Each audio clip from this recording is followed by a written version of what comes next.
Hormone replacement is such a confusing topic. And no matter who you interview, no matter who you ask, no matter what you read, you get a different opinion. Should we do it? Should we not? Is there really such thing as bioidentical or is it all synthetic? And what are the right doses and how do we take it? And is there a difference between optimal levels and just getting by to avoid symptoms? And where do we even start? How do we dig in and how do we learn how to trust ourselves and our own knowledge around that? Today, I've got a very special guest. I've got Dr. Salome Masghati on, and I specifically wanted to interview her. She came from my dear friends Wise and Well, and I had asked them specifically who can talk to me a lot more about cycling, even post-menopause, so we can create a period, who can talk to me about optimal levels, and some of the things like the Wiley protocol that I had heard about, and I didn't know what that was, and also rhythmic psychological dosing. Now, everything we're going to be sharing today is just information for you. This is not meant to substitute what you're getting from your own doctor, but I do think it is very important for us as midlife women to really learn and understand this ourselves so we are better equipped with better questions and we can start really advocating for ourselves. So thank you so much for being here, doctor. God, I'm so happy to be here. Thank you for having me.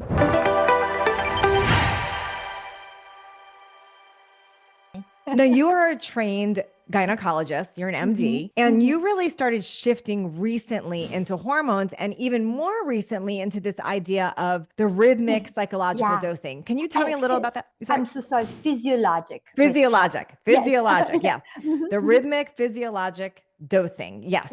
Can you talk to us a little bit about like where you made that pivot? Because you're a traditional trained GYN. Yes, I was traditionally trained, but also a surgeon. I did 2 years fellowship of robotic surgery. I had a lot of patients with, endometriosis and fibroids, and it just made sense to want to learn about hormones, right? But when I learned about them, I was more scared of them. It was more about, you gotta, stay away from estrogen because of the endo or the fibroids. And then when I had menopausal patients, I would put them on a small dose of patch, and that was it. And I'll send them home. Okay. So then after that, I got into, and it was during COVID, as I was finishing up my fellowship, I got into functional medicine. So I learned more about hormones through that. I loved it. I learned to understand, adrenals and thyroid and all of that in addition to the estrogen and progesterone. And then about a year and a half ago, I got introduced to higher dosing of hormones through physiologic restoration. And the difference is that you can give someone hormones back in a static way where every day it's the same dose, or you can do it where you give it rhythmic according to their cycles. And so you can say, okay, a woman is in menopause now and she no longer cycles, but you kind of mimic how her cycles were before menopause. And the idea behind it is that you are going to vary your dosing throughout the month. And the idea is that this is better for the receptors, this is better for the organ system everywhere, because now you're getting the hormone levels to a higher degree than they used to be. Like they used to be, but when you get them with the static hormones. So that's kind of what it is. And I explain to patients, we are learning so much about hormones more and more every day, right? We have new studies coming in.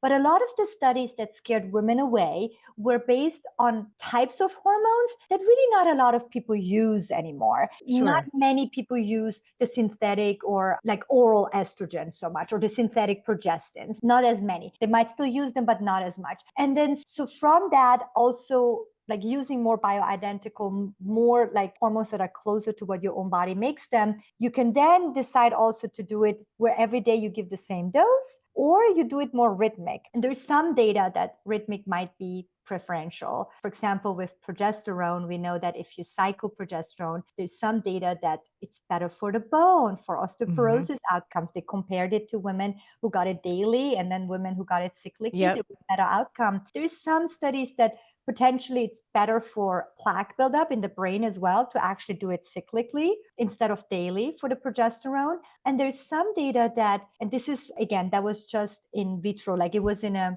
cell study. But then there's also another study where they looked at vasodilation of vessels, and they found that if you gave progesterone progesterone, you got more vasoconstriction if your estrogen wasn't above a certain level. So then we're finding all these things that maybe for cardiovascular health, maybe for brain health, maybe for bone health, stick glucose might be better. Now, a lot of women don't want to have periods. So we say, listen, the period is not really the goal, but it's a side effect of getting the better benefits for every other organ system. Okay. So it has to be a conversation to be had with the women. Once they understand it, I think the book that Wise and Well wrote, The Great Menopause Myth, explains it so well. Once you understand it has to do with the stimulation of growth hormones and stem cells everywhere in the body, then the shedding that also comes with that makes a lot of sense, because think of it that way. Estrogen is your builder. It's the party girl, right? It loves being loud and building and socializing, making connections and building all these tissues everywhere in your body. And then progesterone is more the introvert, and it comes in and it's like, I call it the janitor, and it comes and it cleans up. And when both of them are in a rhythm, you get the best of both worlds. And when you cycle estrogen and you don't give it every day the same dose, but you actually give it a peak, you stimulate arrest of the growth. So we call it cell arrest. And I'm trying to not use too many complicated words, but basically you want to stop the cells. It stops the cells from growing too much. So it has its own safety mechanism. And so estrogen getting higher and lower doses actually has different effects on the genes. Wow. And then progesterone also not just being the same level, but peaking stimulates P53, which is a tumor suppressor gene. So based on those, mechanisms that we know work in premenopausal women, they applied that to menopausal women. It was based on the Wiley protocol, but they changed it up and made it a little bit better, where there is more estrogen on board on day 12 and a little bit less progesterone in the luteal phase. Now, I explain all of that to my patients, and I have patients who say, this is too much for me to do. I don't want to cycle, just optimize my estrogen. I'll still work on it. Okay, I got a lot of questions here. So I'm going to back up a few steps. Yes. Because there's some people listening that I'm going to start really, really basic here. There's some people that are not on any hormone replacement at all. They're either in perimenopause or they're in menopause and they're not on any. And they are step one deciding, is this right for me? Can you just share some basics you want women to know about hormone replacement in general? We'll start there, and then I'm going to get into the difference about the optimizing and cycling and all of that. Yes, absolutely.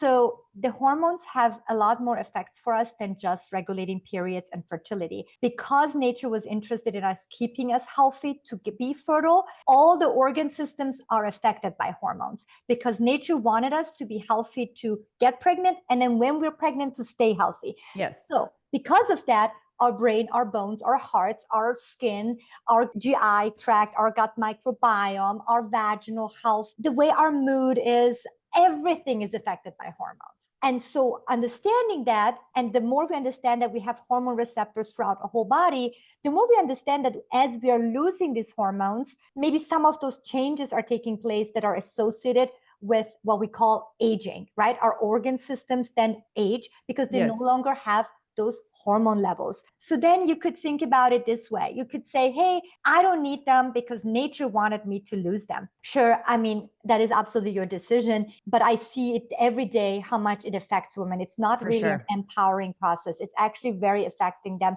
in ways that are not even aware. They were not even aware of 5 years ago. Until we had such amazing voices in the menopause space come up and talk, and your mood going down, that could be your estrogen or your progesterone, or the fact that you have rage, or the fact that you have depression or anxiety, or suddenly you are diagnosed with rheumatoid arthritis. These are not normal changes happening. This is related to your hormones, and maybe we could prevent that. So if before that you were only thinking of hormones as of hot flashes, you would have missed all those effects of hormones. But now that you know, now that women are getting really a lot of amazing knowledge through social media and all these amazing people out there talking about hormones, they understand, hey, this is affecting me in so many multiple ways I had no idea about. That's right. It could even be something as simple as like ear itching, or developing something like POTS, where suddenly when they get up, they get dizzy.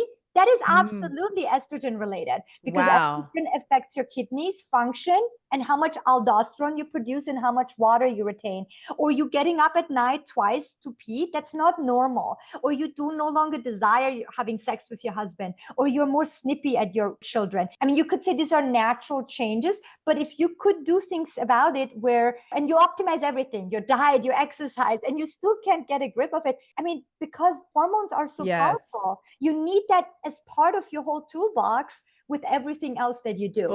Fully agree. So if Yeah. somebody sees that and they are not on them yet, and then they go to their doctor, and before we even talk about cycling, and they just say, oh, you can just take birth control pills, synthetic hormones. Can you Yeah. explain what goes wrong if we choose that versus doing like bioidentical replacement? So birth control pills have benefits for contraception. Beyond that, there's a lot of things that we're not told about. For example, because the estrogen in the birth control pill, a synthetic form, it's not bioidentical, the progesterone in it is synthetic as well. So they don't completely dock on the receptors the same way. They don't have the same function as your own body's hormone. Okay. By doing that, they also give feedback to the brain to make less of your own hormones. Like the FSH and LH will go down, which are the signaling from brain to the ovaries, and your own ovaries will make less of estrogen and progesterone. Okay. I know that because I check hormone levels on my patients Right. with birth control.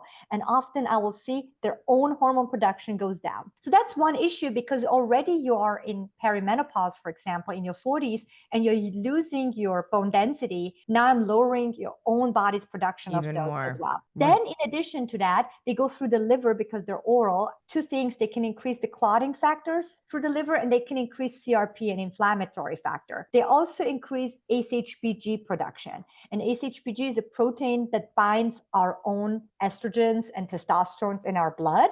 And so if we have more ASHBG, now we have even less free levels of estrogen and free levels of testosterone. But by doing so, oral birth control changes all these mechanisms in the body. So people like Dr. Felice Gersh, likes to call oral birth control endocrine disruptor, because it's not the same as your own body's hormones, and it doesn't dock on the receptors the same way. Makes total sense.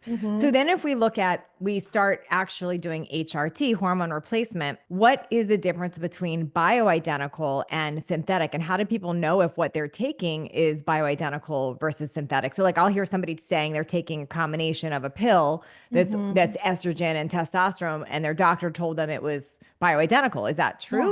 Where does the line draw there? Absolutely. You can have oral formulations of bioidentical hormones. Okay. Yes. It's just the formulation, the chemical formulation is closer to how the molecule looks when your own body makes it. And so some people will say, well, that's actually less organic or less natural than Premarin, because Premarin was from horse urine and oral bioidentical estradiol is from yams. That depends how you want to define things. But the formulation of the yams derived estradiol is closer to your own formulation, versus the Premarin is a combination of this horse urine's, excreted estrogen with all its metabolites, right? Estrone and other metabolites of estrogen that have been already metabolized for the liver. So yes, maybe it's naturally derived because the horse is an animal, but it's not bioidentical. So that can be very complicated for women. Just think of bioidentical of the formulation is very similar to what your own body makes. So when someone asks about like plant-based bioidentical, what they're really talking about is what you just said, the yams it's made from yams. It's made from yams. They're all made from yams, and some of them soy, but yams is actually better quality. And then you can make that into oral. You can make that into a cream. You can make that into a gel. You can make that into a patch. Even for what they use for the pellets, that's a bioidentical estradiol. That just doesn't mean. So now you have bioidentical, but then you have also the method. Yes. So if I were to choose among all these methods, I would rather go with a method that avoids the oral intake, right? Because very similar to the oral birth control, even though to a lesser degree, it still will increase your clotting factors a little bit. Makes sense. It might increase your CRP inflammation marker a little bit, and it will increase your ASHBG. So if you take oral estradiol, you will raise your ASHBG, which then will bind up more of your testosterone, which will be less available. And a lot of women in midlife, they're also making less testosterone. And so if I have the choice, I'll not go with oral, and I would go with something called transdermal. What does that mean? It means through the skin. Now that can be a gel, cream, patch, or injections. You ask me, my favorites, because I like getting the estradiol levels above what the average estradiol level with a patch would be, I love creams and injectables. Got it. Okay. So pellets are a different category, but they would be bioidentical. I just don't love them because they're a little bit more of a roller coaster. That makes sense. I did a lot of pellets in the past, and I checked there was one or two people that were agreeing to let me check their levels throughout the whole thing. And oh my God, it was like a lot of up and Oh, down. And wow. so that's not very physiologic for receptors. No. Think of it, when your ovaries are still working, they're pulsing all day long, right? They're not just secreting something once every Right. 4 months. So the receptors love the more physiologic docking and the rhythms Makes of total that. sense. So just So that's my opinion. But a lot of people love them, and I don't judge anybody for that. now, what about that makes sense for estrogen and for Mhm. testosterone, but what about progesterone? Because that seems to only be prescribed in oral form. And is Yeah, that yeah. having an issue, or is there any issue with taking progesterone orally? Fantastic question. Wonderful. We just had a conference last week, and there was like this roundtable, and Dr. Gersh was saying, you know what? I'm going to change my mind. I'm changing my mind about oral because it gets metabolized through the liver. Over, 80% of it gets actually into the metabolite that's called allopregnanolone. Mhm. And that can have more sedative effects. It can have amazing effects on, brain protection, neuroprotection, calming effects. It's almost like nature's Xanax, right? But it can also help with PMS or PMDD, like premenstrual syndrome. First of all, depending on what their Mhm. genes allow them to metabolize things more or less, they can be more sensitive to the oral Okay. progesterone. And Dr. Gersh is believing that too much of allopregnanolone is not good. So she was looking into other forms, but then other people on the panel were like not agreeing with it. Here's what my takeaway is. In the physiologic restoration, or in the rhythmic physiologic restoration, what we do, we actually also are open to using creams, right? That's the original Wiley protocol. And the cream, even though it's not standard approach, and a lot of people feel like it's not enough for Mhm. uterine protection, there is actually a study that showed that it can be, because they did biopsies and they found that transdermal progesterone was having effects on the lining. And we know that women that are on this type of protocols and they shed their lining regularly, they actually have a period. In order to have a period, the progesterone must be working on their lining. Does that make Makes sense? sense. Yes. So it's just not measured well in the blood. Anything that's transdermal from progesterone has more lymphatic absorption. It's more absorbed through the lymphatics, and it doesn't show up on the blood circulation. But there is a lot of methods, a lot of doctors out there that love transdermal progesterone. Dr. Rosensweet is one of those people, and he doesn't do the physiologic restoration, but he uses transdermal. There are a lot of people who love transdermal, but you need to monitor them in a different way. For example, Got it. Okay. I'm going to ask about cycling, but before I do that, I'm going to come back to that for those listening that are like, what does she mean about cycling and rhythmic physiological dosing? I'm going to come back to that, but I want to go over like the thought process behind optimal and average. So I think I'm speaking for most, not everybody, when most people in my communities go to their doctor, their regular doctor, and they say, test my hormones, what they're hearing is you are in average range for your age, and that's fine. And Yeah. there's a difference between average range and Mhm. optimal, and then there's places in between. Yeah. So I want to talk a little bit about that. And I want to go over, because people sometimes will say, what doses are you on? And I want people to instead be looking at levels, not doses. Like, what's your blood level? What's your level first? And then you look at doses. So I want to just kind of, and we can use mine as an example if we need to, but I want to talk through kind of like three for women in their 50s. Let's start with that kind of as an idea. So think you're either close to menopause or you're post menopause. When you say like average levels, like for most people versus optimal, like what specifics are we talking about? Like, let's talk about estradiol, for example. Like, what is, if you don't do any hormone replacement and you are post menopausal in your 50s, like what is a normal estradiol and what is then an optimal one? Yeah. So depending on how much body fat someone has, they will have some conversion of androgens into estrogens. Okay. So even though they're not on HRT, they might still have estradiol levels in the serum around 30s or 40s. But really, most menopausal women are going to be below 35. That's Wow. Okay.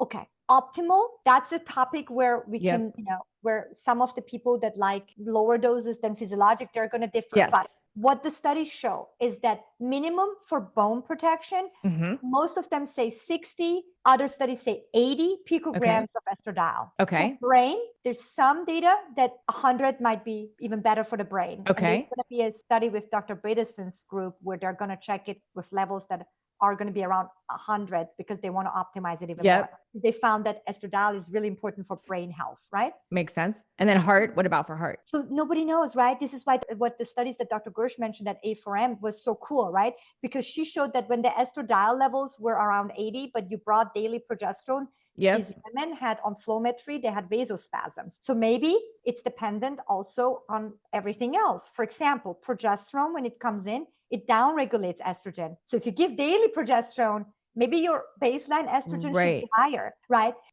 These are just based on studies. Can I tell you? No, that's great. That's what I want. Because I wanted people to have some kind of range. So, and I'll use me as an example. When I tested my estrogen, my estradiol was 20 and I was having major hot flashes, like major hot flashes constantly. So I am on the patch and my patch was not getting me high enough. So I wear 2 patches. Yes. 2 patches, y'all, to get me to like literally like 85. So that's not even, so if I'm hearing you correct, that's kind of like great for bone. It's getting close to brain, but it's not even the protective dose that we're talking about for optimal. Is that accurate? And then we need more studies on that. It's hard because I'm going to use my anecdotal data, but I believe that we will have more and more studies on that. That makes sense. I would wish that. Yeah, and I just want my women to, because I want people to hear, because they have no comparison, or they're not getting, they're getting told like 20 is normal for postmenopause, and that's why I wanted to ask you.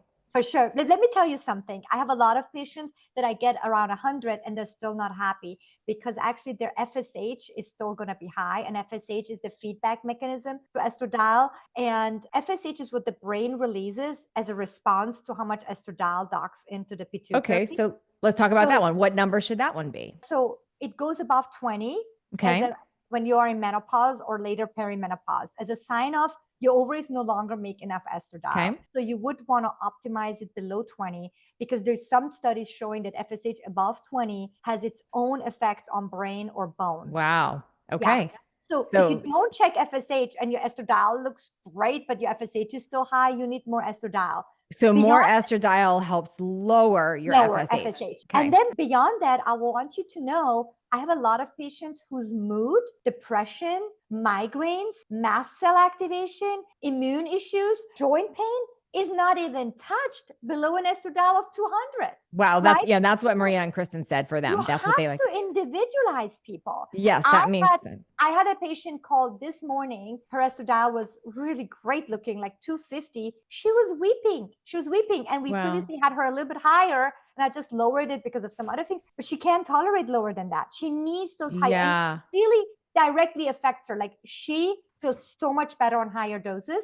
Okay. So if I really want to individualize, I need to take that into Makes sense. Okay. That's what precision medicine is. But you're going to hear from people, no, you're not optimizing other things. No, we're talking about someone who went through amazing like lifestyle changes. She's doing everything. Totally. And she's noticing that change. And you have to allow those individual changes for people. You have to allow these levels to be optimized. A lot of women are going to be scared that more estrogen means more risk factors for other things. Well, here's the only thing you have to consider. If your estradiol goes above 100, you are going to get more of that proliferative effect on the stem cells, on the growth factors that you want, right? You get more of the goodies for the brain and the bone, but you are also going to build the lining. It's going to be harder to not want to shed it. So even go up on the progesterone to 200, 300 daily, you're going to get the lining thicker. So that's where the cycling comes definitely into account. Like if you want to have higher estradiol doses, you have to get some sort of cycling. Yep. And I'm not going to forget to ask about cycling. We're going to come back to that, but I want to make sure I'm getting levels first. Then we're going to talk about, there's a lot of benefits to cycling that I want to ask you about, especially based on our genetics and things like that. So, but hang on to that thought for a minute. I want to ask about just kind of going down the list. So estradiol, if I'm hearing you correctly, you want to be above 60 to 85 at least. And then depending on you and your personality and your goals, there's studies saying 100 and even 200 or higher. And part of going with the higher estradiol is you want to make sure your FSH is going lower because there's protective mechanisms there. So then let's jump to progesterone. And we're going to come back to DHEA and testosterone. So then progesterone, and we're still not going to talk about cycling yet, but just progesterone in general. What's an ideal, like what's the average level postmenopausal and what is optimals there? Yeah, so premenopausal in the luteal phase, we want your progesterone to be above 15 nanograms. Okay. But postmenopausal, it's not as clear. Nobody has really looked as much at it. There is some studies, but usually people say anywhere between, 3 to 15. Sometimes patients' serum levels will come at 20, 25. You want to monitor that because if it's too high, then the metabolism is slow and they're retaining a lot of it. And if it's too low, maybe they're not absorbing it that well. But with the cream, you can't measure the serum levels, right? So then with the cream, you need to monitor it through cycling. Okay. So -3. So I'm on the lower side. It's in the normal range. It's just on the lower side. Got it. Okay. And we're talking for all of this serum. Some people believe you should check saliva. When I did my deep dive into it, I couldn't find enough data to justify saliva other than for cortisol test. And then some people believe that you should do a 24-hour urine test or a Dutch test. I want to explain the difference. A Dutch test is a spot urine test of the one-time draw in the urine for the metabolites. It doesn't tell you how much you treated it in 24 hours. Then there is a 24-hour urine collection that's different. It's a little bit more complicated because you have to collect your urine for the many hours. That's what, for example, Dr. Rosensweet's method is. But that I couldn't find a ton of data that was related to all the studies we have in terms of serum testing for estradiol. For example, all the levels I told you for bone or brain, they checked at serum. They didn't check 24-hour urines. Makes sense. So the levels that we use, it's more targeted towards the studies. But people could do the 24-hour urine. I'm not someone who does that, but that makes sense. I will tell you all the levels I'm giving you is for serum testing. Okay. That makes total sense. So now let's go to, and I've got a bunch more to ask, but let's talk about testosterone for a minute here. So what I want to know is also average, optimal, and then the difference between total and free testosterone. And very important. And this is important, y'all, because I'll just give you guys my example. My testosterone was 55, very low, and I felt it. I did injections, went up to 215, and I heard that's too high, but my free was only 2. My free was only 2. So let's talk about that. You can use me as an example, or you could just talk in general. Did they check your SHBG? We checked my SHBG, yes, which was 85. 85. Okay. So some people believe that when you order testosterone and you order it as an assay with total and free testosterone, the free testosterone is not accurate for women because their levels are so low that the assay cannot even really catch it really well. So what people believe, if they want to be very precise, is they could use a formulation like the Vermeulen formulation, and you can put it in a website and you put your SHBG, your total testosterone, and your albumin, and you get your albumin from a basic metabolic panel, right? Or comprehensive metabolic panel. And so a CMP. So you could order a CMP for the patient, see what their albumin, which is another protein the liver makes, is. Then look what the SHBG is, which is another protein the liver makes. And that SHBG carries testosterone. It can bind to testosterone. Albumin can also bind hormones to a lesser degree. And then you could calculate the free. And I have my albumin, so let's talk about mine's 4.6. Yeah, but that doesn't matter. You know what? Your SHBG is kind of within the range. You want it kind of between 40 to 80. If someone gets above 120, 150, I'll tell them you're not going to feel the effect of your testosterone as much because you have such high SHBG. Got it. But that's not actually high, the 85. No. So I think what is missing with you, can I see what your estradiol then is? I don't think your testosterone is so much of a problem.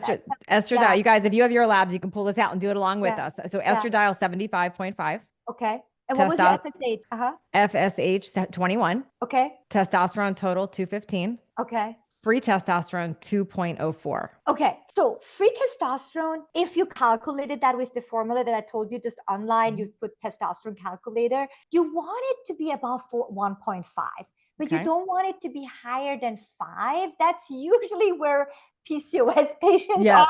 And you're like, well, you don't want it to be, become insulin resistant and have issues with metabolic markers. But yours looks okay. What the problem, in my opinion, with you is, and I'm not. No, that's okay. I'm asking because people are asking me this. So I want to ask you. You have a low estradiol, in my opinion, and FSH is not optimized. And what happens is when your estradiol is not optimized, you're not building enough testosterone receptors.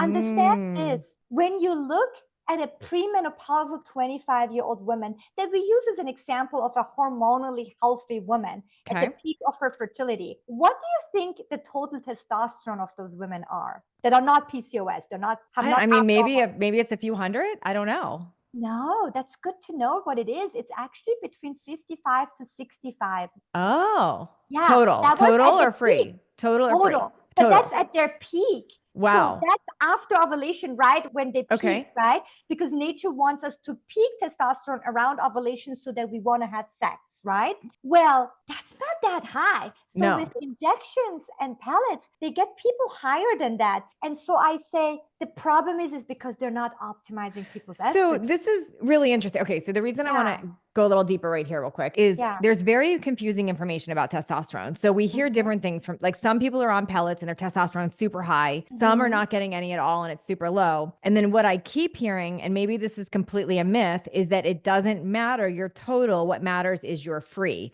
And what if I'm hearing you correctly, that's not true. Or is that true? No, I was using that study because that Yep. study didn't look at ACE-HBG, Okay. right, for those Got it. women. But at the very least, they told us how high the total goes, right? Just to have that as Yes. it. I think it's good to have comparisons, right? Totally. Now, let's say you are trying to optimize your testosterone and your testosterone goes to 100, but your Right. ACE-HBG is 150 or 200. You're going to have less of that free unbound testosterone available. And I encourage people to calculate their free testosterone, Yes. not based on the lab, but just calculate it themselves through their ACE-HBG, albumin, and total testosterone. If they do that, they will see that they have less of that bioavailable or that free testosterone available. So maybe they need to be hanging out at 100, or I don't like to go that much higher than 100. Yes. That makes sense. It really is supraphysiologic. I will tell you the reason the women feel that the testosterone is not working enough is the ACE-HBG to a certain degree. So if their ACE-HBG is really high, above 100, 120, they're not going to feel that testosterone. The other reason is they're not optimizing the estradiol. That And makes we sense. need Okay. estradiol for the testosterone receptors to open Okay. up. We're Yeah. about to come back to estradiol, but I do want to Yes. ask one more marker that Yes. people ask about Yeah. DHEA. What is Yes. that? And what does that have to do with testosterone and Yeah. everything else? Yeah, such a great question. So DHEA is mainly made in our androgens, to a little bit to a lesser degree also in the periphery. But DHEA for women, mainly in the adrenals, it is made, it's also a steroid hormone, just like testosterone. It's the precursor to testosterone in the adrenals. So from DHEA, we make testosterone in our adrenals, right? Okay. And DHEA is measured best as a DHEA sulfate in the serum. And ideal levels would be anywhere between 150 to 200. If you fall below 100, Mhm. it might be an indicator that your adrenals are slowed down. And it could affect maybe your energy levels, also your libido, maybe your Yep. overall wellness. Makes If sense. it's very high, above 250, it could be a sign that it's overcompensating for cortisol, or it is you have some genetic predisposition to high Wow. DHEA. I see this a lot in my Southeast Asian patients, right? Yes. So they are very PCOS like, and they have this adrenal type of PCOS. So if the DHEA is very high, you want to kind of, it is an indicator of insulin resistance. So you want to address insulin resistance and the DHEA will come down. Makes So you want to sense. address stress, you want to address insulin resistance. Then there is another form of really high DHEA that would be from adrenal tumors, adenomas of the adrenals. And that's usually when it's about 350, 400, like really high.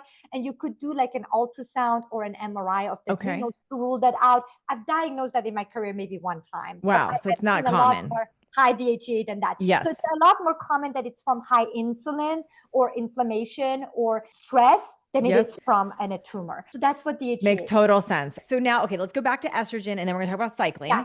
So estrogen, there's two other things that come up around estrogen. One, people say that they are estrogen dominant. And I just want to clarify what that means, because estrogen dominant doesn't necessarily mean you have high levels of estrogen. It just means you have more estrogen than other things. What does estrogen dominant mean? Yeah. So I think it comes from the idea that in the luteal phase, when a lot of people have higher estrogen and not enough progesterone, they can get some symptoms like breast tenderness and, PMS and all that. In my experience, I think people are overestimating the occurrence of estrogen dominance and underestimating how much women are lacking estrogen. Because now that I'm checking it, I'm seeing that estradiol levels, even for younger patients, are not that adequate, right? For example, at your peak at day 12, you should be between 300 and 500 picograms. In your day 21, 22, you're probably going to be around 250 to 350, right? Your progesterone then would be around like 15 and more. You kind of want to make sure there is a balance. Like if you have no progesterone, but you have a lot of estrogen, sure, that's not good at all. They're yin and yang to each other. You need the janitor to come out and sweep the old cells. You need both of them to work together. But I think that using that in menopausal women, for example, makes absolutely no sense because most menopausal women are not even optimized on their estrogen. Got it. So these when we hear these little things like you're low estrogen, but you're estrogen dominant, I'm not, that didn't really sound right to me either. So let's talk about, so there's two reasons that I'll hear women talking about using things like broccoli sprouts or DIM or D-glucuronidate. And what I hear on those is either they were told they were estrogen dominant. That's one option. Number two, maybe they did some gut testing and saw they had some different markers and they're not processing estrogen well. Or the third reason is I'll hear that they had a DNA marker that they don't process estrogen well. So those people then, well, and me included at some points, will take DIM. I'll hear broccoli sprouts. I'll hear, you've heard all this too, D-glucuronidate, is that what it's called? When you do those things, is it myth or truth? Does that just help get out the unused estrogen? Or is that actually lowering our levels altogether? And where do you stand on those things? Yeah. Okay. Lots of loaded questions. So I know cycling is going to answer a lot of this too, but I wanted to build this up first. Yeah. For sure. I think that the way your liver metabolizes and your gut metabolizes estrogen is key for you to do well with hormones. So I absolutely agree with that. DIM addresses the phase 1 detox, but it also overall decreases estradiol levels. So it's a little bit less of a favorite of mine because, again, as I said, in menopausal women, most women are already not optimized and you don't want to further that. You could support that with sulforaphane or broccoli sprout extract a lot better. Okay. And other things that help the liver detox, like you can do NAC. I have a glutathione product I love. You can do, just make sure you don't drink too much alcohol or sugar, like things that the liver doesn't like. And then you want to also address the gut microbiome, right? Doing a GI stool testing, you will find that if women have dysbiosis and overgrowth of some bad bacteria or overgrowth of fungus, the SIBO picture can drive up the beta-glucuronidase, right? The estrobolome, the gut bacteria that metabolize estradiol and estrogen. And so if those are upregulated, then you know that they basically are going to try to bring more estrogen back into circulation. The thing is, people see it sometimes in the wrong way too, because they see that upregulated and in absence of dysbiosis think, well, they should still take a calcium D-glucuronide. But what they actually should be doing is address the dysbiosis because that will regulate a lot of it, right? So the calcium D-glucuronide can be amazing for like mold detox and really when acute phases of you're trying to help your estrogen metabolism. Yeah. First of all, long-term, we don't know if that's good. And second of all, that's not what the purpose of these gut bacteria is. They're just reacting to things. They're upregulated because there's dysbiosis, or they're upregulated because you're menopausal and you have too little estrogen to begin with. So it wants to bring back more into your circulation. If you're going to downregulate them, maybe you're affecting that too. So I think it depends on the context. Get a gut stool testing. Look if you have dysbiosis, address the dysbiosis. It often regulates. Makes total sense. But I'm hearing you correctly. But broccoli sprouts are good. So you can eat broccoli sprouts and that's a natural. And then the NAC and the glutathione, that's also helps with the detox pathway. Absolutely. And make sure you're pooping every day because if you're not, it doesn't matter how much calcium D-glucuronide you're taking, you're not getting rid of the toxins. Wow. Okay. This is super helpful. Okay. Now I want to get into the cycling and the bleeding because this is fascinating to me, y'all. And I am not doing this yet, but I have a feeling I'm going to want to learn. So I recently learned that, and correct me if I'm giving misinformation here, but that when you are menstruating, so you are perimenopause or you are not even in perimenopause, your body gets rid of extra estrogen, extra everything, the lining when you have your period. When you are in menopause and you're now doing hormone replacement, that extra, if you have extra estrogen based on your DNA, some of us, we're storing that in fat. And that's where it can get dangerous if we're over storing estradiol in fat. Now tell me if I might be completely wrong here. I'm just based on different interviews I've done and what people have told me. Yeah. So what I'm putting together is you have to have a way to get rid of it. So adding back into a cycle would help you get rid of it. Is that part of why we would cycle, or is that completely not, am I completely off track there? Compared to yeah, I like this. I've never thought about it. No, I don't believe that's what it is. So what I would say is this. Let's start with the fat tissue, Okay. right? So in the fat tissue, because I hear this argument a lot. Hey, you store estrogen in the fat, so you don't need external estradiol. The problem is in the fat, you're going to convert mostly into estrone, and estrone Okay. is a different docs only primarily on alpha receptors.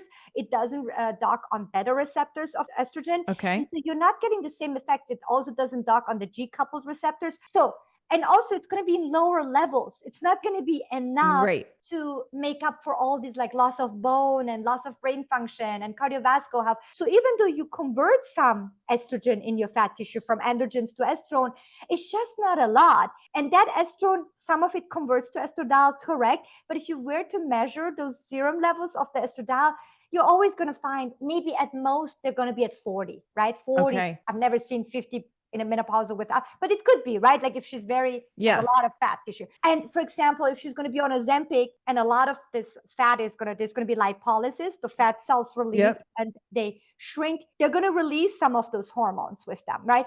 Actually, fat cells are organically very active metabolically. They can also store heavy metals or other things. So a lot of people, when they lose fat with GLP-1s, they'll have Herxheimer reactions from like Makes sense. metals. So you have to make sure you bind things and you use binders and you poop enough and you sweat enough, all of that.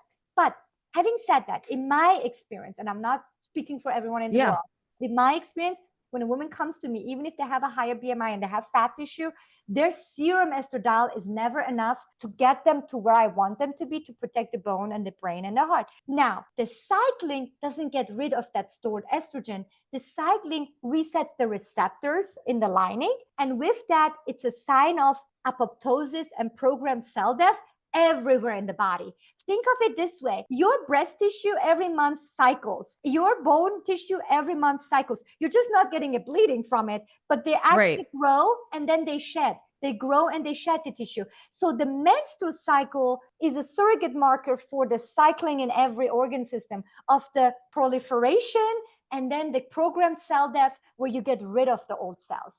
And that is what the shedding of the lining stands for. Makes sense. Okay. Talk to us about why you would want to cycle hormone replacement therapy, even if you're postmenopause. Like, help us understand why you would want to, why people choose to. And then if you wanted to, how is the proper way to do it? Well, because I explained to women, like we have data where we did biopsies of the breast, for example. And in the first half of the cycle, when they were in the follicular phase, there was proliferation of the ducts. And then in the second half, when estrogen and progesterone were together, they could see a lot of them like, apoptosing, dying off and shedding. So women understand now that if it's in that rhythm, done in that rhythm, they're getting that renewal of their cells every month in their breast tissue. We know it from bones, like osteoblasts and osteoclasts.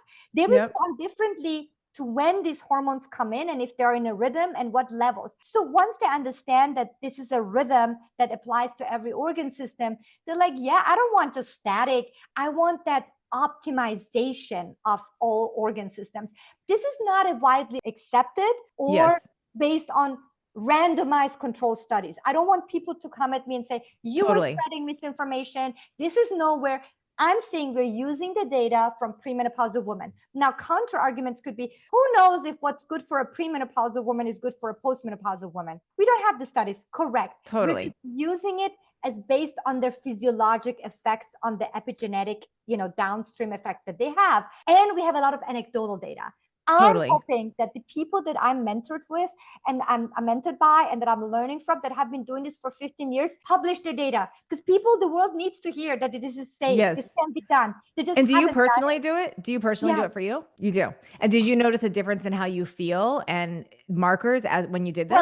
Okay, so I'm in perimenopause, later perimenopause. I've never did static to begin with. I honestly just got into even checking my levels last year because I was like, I'm learning all these things about the hormones and I haven't even done my own. You're learning and you were doing it with patients, but you yourself are walking through it now. Got it. Yes, but on patients, I can tell you, I have women that switch from this the lower dose statin, Yes. this, and they're saying the changes are incredible. Is it for everyone? Absolutely not. Does everyone do So amazing on it right away? No. It needs a lot of titration makes sense.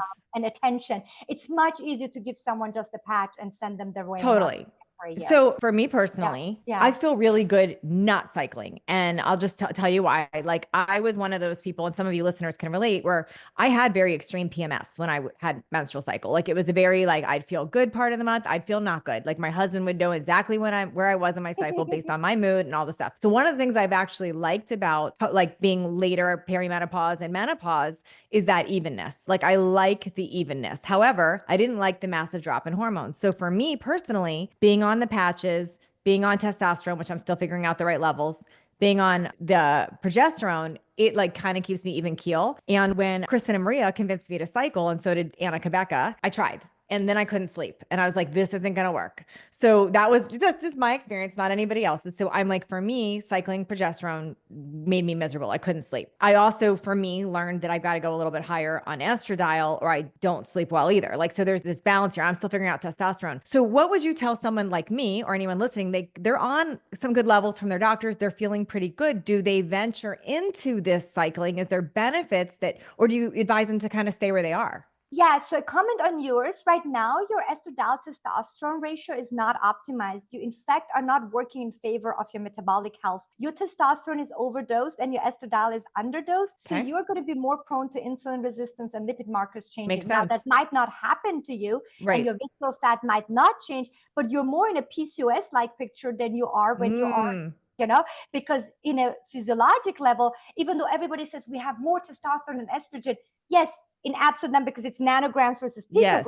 But in numbers wise, our estradiol will be anywhere between Makes 300 sense. and 500. Our testosterone, as I told you, in 25-year-olds maybe comes up to 65 to 70. So Now, in fairness, y'all, this Yeah. test that I'm talking with her about is 3 months old. I did a new test this morning. Yeah. So I changed things. So I'll have to report back like what the difference is. Absolutely. So yeah. I'm just explaining that because that's not No, it's for great. women that are getting injectables or pellets from testosterone. Now, Yes. the other thing is, and that might not affect you in the same way because you work out or you're super healthy and your insulin is like super great. I'm just saying for the So average what about woman, doctors that say, sorry, I don't mean to interrupt, but I don't want to get ahead because some doctors tell you the opposite. Like, so like a doctor told me that another one I interviewed said maybe this is again myth. I don't know. Some women do better, more testosterone, less estrogen. Is that a complete myth or is that? to ask these doctors, then why are we regarding PCOS as a disease? Because in PCOS, what it is that you have too much androgens, the SHBG is low,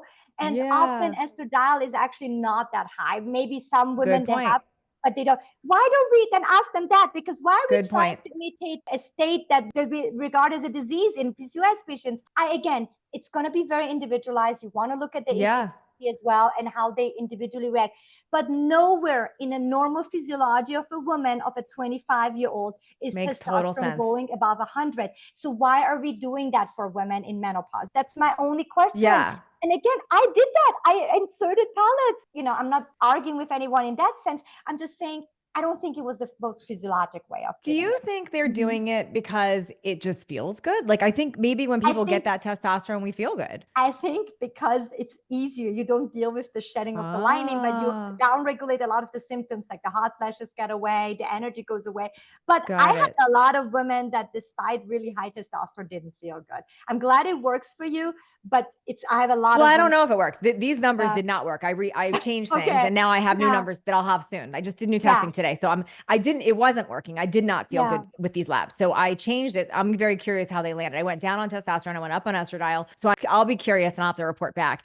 Can I ask you the estradiol? Are you doing it as a patch? You said patch. 2 patches. I'm wearing 2 patches. Okay. So then let me address something else. You said, what about someone who has COMT gene? You didn't say the COMT gene, but I think that's the gene I'm talking about. That's the gene that you're talking about. So then I ask people, okay, what's your stress level? Because it competes with adrenaline. So if you're very stressed or you have high cortisol or you take coffee 5 cups a day, it's going to be competing with the estradiol. You're not going to sleep great. You have to calm down your nervous system. The other thing is often as we age, our circadian rhythm gets disrupted too. We actually make less melatonin after the 4th decade. You have to look at your nervous system. You probably haven't addressed your sympathetic nervous system. And I have people. Oh, I'm who guilty of that. Initially, when I got them on the higher estradiol levels, they didn't sleep well. After 3 months, everyone was corrected and they sleep great. Wow. Now, you have to ask yourself, why are you so dependent on a progesterone to sleep? You did not have progesterone in the first half of your cycle in your 40s No. or 30s, and you slept well. No, So I'm totally, it's a drug. I get it. it is two I things. admit it. It's two things, because our growth hormone declines, our sleep disruption is worse. So I often use like peptides and other things to help people sleep, but also because your melatonin cortisol is disrupted. And so you can't blame the estrogen for that. You never had progesterone in the first half of your follicular Makes phase when you were sense. younger. So you were able to sleep. So you can't be dependent on that allopregnanolone. And I think the studies that Dr. Gersh brought up at A4M, they do have to make us think, is daily progesterone really the best way? Because maybe we're downregulating estrogen too much. Maybe we're not getting the benefits for bone and cardiovascular health the way we thought. Now, again, do I have patients on daily progesterone? Absolutely. I'm just asking questions. Totally. Way. Now, makes sense. And then your estradiol is not optimized. And what people don't know is that you need to optimize it for the receptors of progesterone to build, and you need to optimize estrogen, and you have to give it time for the tissue to be able to process it. And you need to do liver detoxification. You need to reset your receptors. You need to make sure your micronutrients are okay. There's so many things to sleep that is so hard to answer. But overall, if you have COMT, you can still be on high estrogen. I actually have 2 patients with COMT mutations that I'm doing the physiologic restoration for. And then you asked me one more thing. You said, so well, I want to know how to cycle. Like people that are like, I want to learn to cycle. And what do they do? Yeah. Like, how do you cycle all 3? I don't know if I can actually say that. And that'd be enough. I mean, I feel like you have to be under the care of someone. Got it. Okay. So without giving me a exact protocol, in general, is it like you're taking estrogen half the month or progesterone half the month? Is there anything general? In a regular cycling woman, they always have estrogen on board. In fact, their estradiol never falls below 80 picograms if you look at the labs. And then at best, they go higher, like 300 to 500. And then progesterone comes in the second half. Yes, we make little progesterone in peripheral tissue, but it's so tiny, it never translates into serum levels in premenopausal women. So you know that the majority of it comes from the corpus luteum, and it's in the second half. So it's around day 14 to 28 in a 28-day cycle. Got it. Testosterone in a woman that is still cycling naturally, her levels fluctuate, but also the receptors fluctuate. They actually get upregulated after estrogen peak. So after day 12, estrogen makes testosterone work better. Hence why we get so horny when we're still cycling. Right. Estrogen, testosterone. What are optimal levels? I think I mentioned them again. If you look at a 25-year-old, maybe you don't want to go above like 65 or 70. If you're around 100, but you have a high ACE-HBG, don't worry, the ACE-HBG is making up for it. Now, I want to say very quickly also, the ACE-HBG being very high can sometimes be a problem, because it could mean that you really are not feeling your hormones very well, and you want to look at liver disease. You want to make sure you're not under eating. You want to make sure your thyroid is not overactive, because these are all things that can affect the ACE-HBG being too high, right? And so sometimes I have to do a liver detox for these people. Yes. And then I have to make sure the macronutrients and the nutrition is dialed in. So kind of that. But when you look at a PCOS patient, they're not your ideal picture you want to imitate. They have lower ACE-HBG. The androgens are more free, more available to the tissue. They often have high DHEA or high androgens, and they have insulin resistance. They have obesity. They are not metabolically healthy. They have dyslipidemia. That's not a picture you want to imitate, you know? No, that makes total sense. So if I'm hearing you correctly, when you're cycling these, you want to be under a doctor's guidance. Don't try to do this on your own. But if I'm hearing you correctly, you're kind of on estrogen the whole month, but it's like kind of going up and then back down. Progesterone is the second half of the month. Testosterone is like rising after. So it's kind of there, but yeah, you could keep it the same dose, but because of estrogen changing, it will change also the change all of that. Okay. So it's mostly the estrogen we're paying attention to do those changes, but you want to be under a doctor's care with that. One more part that we didn't touch on, and I know this is a whole different topic, but I just want to get your thoughts, because you said that your thyroid does affect a lot of this, especially your SHBG. A lot of doctors aren't testing all the thyroid markers. Like they're just looking at TSH. Where do you stand on that? Do you feel people need to have their free T3 checked? What's your opinion around that? Absolutely. I actually believe that's probably the most important one. There are now people who just don't even check TSH anymore. They just take it. And I believe that that's what's the important one. understand that estradiol, as you raise it, it's going to produce more thyroid binding globulin in the liver, and that might bind some of your free thyroid. Okay. So you might have to adjust your thyroid medication based on that. You definitely always want to measure the free T3, free T4, and with the TSH. And then, interestingly, low thyroid function can affect ACHPG too. Can it cause it like lower? So you want to optimize your thyroid because mine's that's going to affect how all the other hormones are going to be, received as well, right? Now, because low thyroid means low SHBG, meaning like other hormones look like too much androgens available. Like it just affects everything, right? Now, when you are trying to optimize thyroid, and there's a lot of confusion around thyroid medications too. Like some people say you just need to take like compounded T3 or a combination. Like, can you give any insight to people what they should be asking their doctor there? Sure. I have patients on all forms. I have people, because it's individual, I have people on Armour or NP thyroid, which is a combination, or I have some people on a cytomel liothyronine like T3 alone. Yep. And some people prefer the compounded version of that or a slow release version of that. With the compounding, you can make it slow release versus fast acting. So it really depends on the person, on their symptoms. Often it's a lot of trial and failure. I love the combined though, like the Armour and NP. That's probably the easiest, because if the T4 is also not optimized, you're putting something into the T4 and into the T3, and so you're allowing the body to decide how much of the T4 it wants to convert into the T3.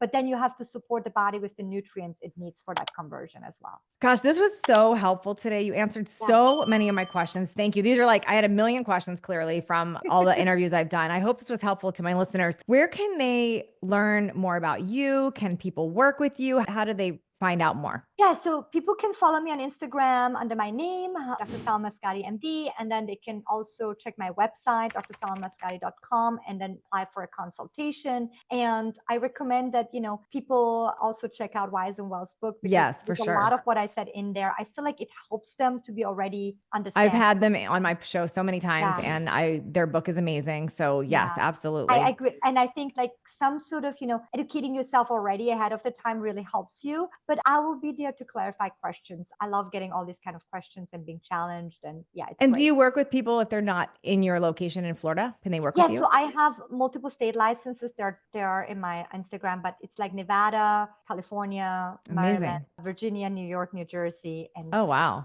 And then if they come to see me in Florida, then I can just help them in person. That would be That's great. amazing. Well, thank you so much for all your help today. Thank you.